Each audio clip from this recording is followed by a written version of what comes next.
নাও না এটাও তো ওই 45 কেজি মতো মাছ হয়েছে। হ্যাঁ এই তো মনে হচ্ছে মাছ আরো পড়তো। এই যে আপনার পালা করে এসছে না, পালা এসে তোমার মাছ জড়ি করে গেছে তো, আর এই তো দুবার দেওয়া যাবে এই জালে দেওয়া যাবে আবার ছিপগুলোকে মাছ আরো পড়তো। ওই মাছ হচ্ছে যে ওই পালার জন্য সব জড়ি মরে গেছে। কালো মানে কিছু আমার সাথে নেই।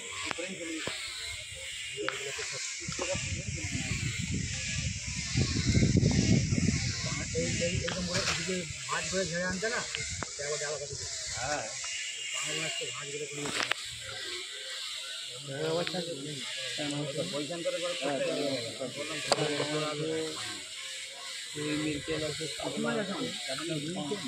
ওই সঙ্গে যেটা ফ্লিক করে আছে ওই জল মাটি